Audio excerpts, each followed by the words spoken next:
it's Ivy Slater, and you're listening to Her Success Story podcast, a show where gutsy businesswomen share their success journey.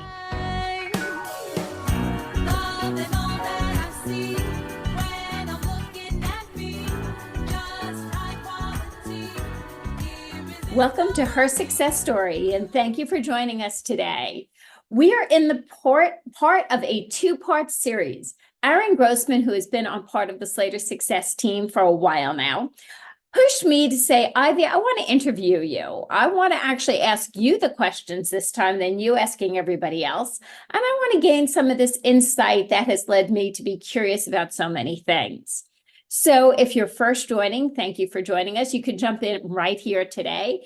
For those of you who are back for another episode and joined last week, I'm glad you're joining in again to listen. Aaron, you pushed me last week to reveal a lot, and I did, and it was a little uncomfortable at times, and I knew it was important. So as we continue this conversation, I know you said a few things about jumping in at some areas of telling a story and what numbers do in telling a story. So Aaron, I'm turning this over to you, and I am going to be the subject. You are the interviewee. Let's do this. Welcome, Ivy. I've often heard you say that it's all revealed in the numbers, and the money, Aaron, is in the follow-up. It's the place where you go next. This to me is a brand mantra of Slater Success. I'm not sure everybody else has this kind of thing, but it's a note of reality. I'll stop. Talk. So numbers tell a story. The numbers in our business tell a story. And we don't read the book often enough. We don't read the storybook. Numbers we think are in our financials. Numbers are more than your P&L statements, people. Numbers are in the longevity of your people. How long do they stay? Why do they leave? Is it time to expand? The numbers are in watching, we sales 101, what's your conversion rate, right? Is it at 25%? Is it at 35%? Is it at 55%, right? What can you be doing? How is your marketing efforts? And what are the numbers in your marketing that are working with, in a cohesive pattern, your sales teams? And then how are all those numbers ending up in your financial areas and your P&Ls? Where you are in not just sales, very often everybody's focused on sales, in profitability. And then how are you planning? How are you running the business financially? I'm not going to get into lessons here, but I believe there needs to be more accounts that, there needs to be a savings account. There needs to be an emergency fund. Guess what?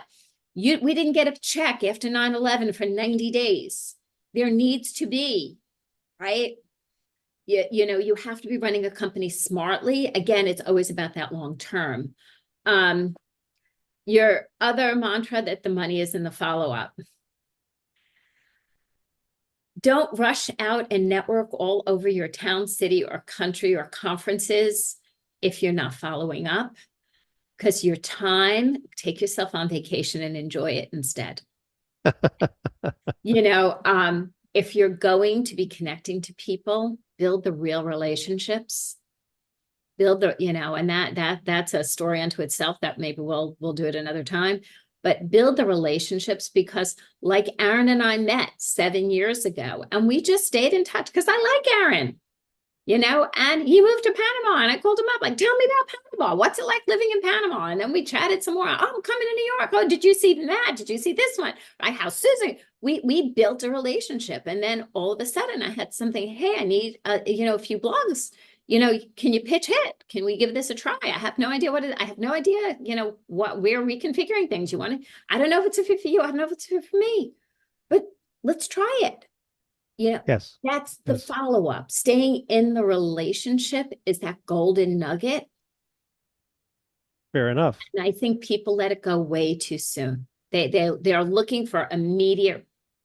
I think I think staying in that process of money, the money is in the follow-up, is the exception rather than the rule. People don't know how to do networking. I mean, that's the truth. They know how to go and they get over their intimidation and they meet other people. But then now what do I do? So I think that's very good advice. Okay, wrapping it up. You have a wonderful article in Authority Magazine where they were talking to you about succession planning, but they asked a specific question about you personally. It went like this. Okay, to wrap things up, what three character traits are most instrumental to your success? What have you discovered that sets you apart from your competition? And the three things, just to remind you, Thank you. are being persistent, Yeah. being fearless, and being a good listener. Yeah. So take a little time to finish this up by talking about persistence, fearlessness, and listening, please. So when I say being persistent, I don't talk about being that persistent, annoying salesperson. Okay, when I think about being persistent, I think it's the stubborn nature of myself. That person who wanted to learn a triple pirouette at like 12 years old, and I just kept doing it and doing it, and I kept falling on my bottom, and I kept doing Mm, it. I was like, I have to learn this. And my mother's like, why is the class doing this? What's going on? I'm like, it has nothing to do with this. I was able to do a double, so I should be able to do a triple. And until I do that, so I'll say persistence and stubbornness within me go hand in hand. I think the persistence word is just a kinder way to say. yes. When I see my son hunker down in his stubbornness, and my husband looks at me and goes, I wonder where you got that one. And I see my mom in aging, and that she's doing remarkably well considering there's a lot of challenges right now. I was like, because she's persistent and she's, her stubborn nature in a very, very loving way, she's just going to live. You're suggesting that it's in the blood, that it's just ingrown and that, it comes And naturally. yes and no. I also believe we have to work on it. I don't walk away from things that are just hard, or I would have walked away from this business in the first few years and said, forget it. I'll just be a printer. It's fine. Yeah, yeah, yeah, Obviously I'm yeah. not making money this way. This isn't working. I believe in staying in something, learning what's not working, learning what is working, and make things happen. You know, Fearlessness. Let's go on to that. the fearlessness is goes hand in hand with that, to be very honest with you. The fearlessness is you can't be afraid of falling on your tushy, learning the triple pirouette. There was enough padding down there. I was going to be fine. Just keep trying, Well, I mean, in your case, if I may say so, the fearlessness was switching from a known um, company where you knew who you were and you knew there was money and you knew it was okay to something completely unknown in an industry that was in its infancy. I mean, that must have been scary. Yes, and you know what? It's also, a bit of who I am. I mean, I love adventure. I love to travel. I loved a good roller coaster as a kid. Now I could probably live without it. Because I do my fearlessness in other ways. When my son wanted to go skydiving, I'm like, oh, I always wanted to do that as a kid. I never got that opportunity. I never actually made that happen. You should do this. Yeah, I just, if we don't push our boundaries, we don't expand, we don't grow.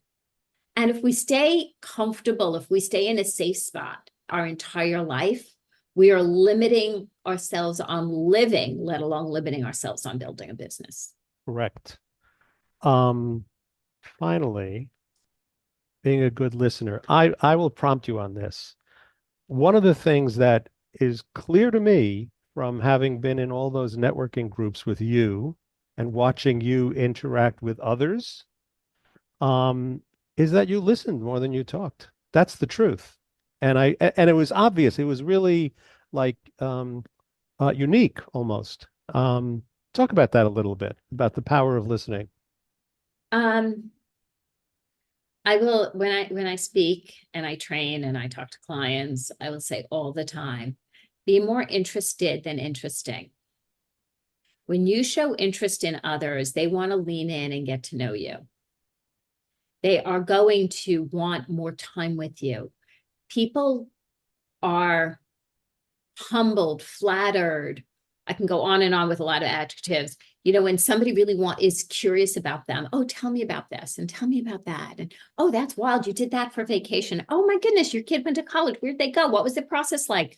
And they walk away with an experience that is, oh my goodness, I love talking to Aaron, or I love talking to this person because they were so, they walk away with a positive experience. They don't necessarily have to remember anything about you per se, but they want to engage with you further.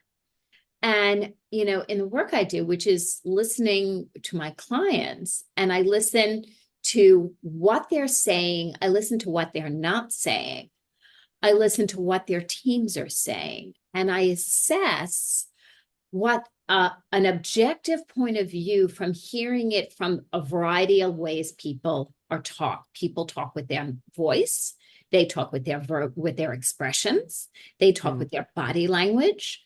They say a lot more with their body language and their expressions than they do with their voice. Amen. That's true. Listen from all those perspectives. And when you do that, you're really paying attention to them, and you gain so much information, and they gain a great experience. Ivy, this has been great. I hope you had a good time. It was your maiden voyage. It was your maiden voyage on you being the subject of her success story. So thank you for your time. Thank you for your continued success. Have an explosive 2024. www.slatersuccess.com, ladies and gentlemen, is where you should be going. There's a wealth of material there because Ivy is a very, very busy person. There's blogs, there's podcasts, there's LinkedIn Lives, there's all kinds of things by which to get to know Ivy. And it's worthwhile. It's really, really worthwhile. As you can tell, she's a leader among leaders. So let's leave it at that. And I want to give a shout out to one thing that we did not do earlier. When the show opens and you hear this amazing voice talking about your time to shine, it's a shout out to Cindy Rain, who is an amazing, amazing musician. It's her piece that she wrote. Follow her on social media. There's way back when there's an interview with Cindy on her success story. And Aaron, thank you for doing this. I'm going to say, listen, listeners, ladies, gentlemen, if you take a deep breath and you say one thing that was memorable in this show,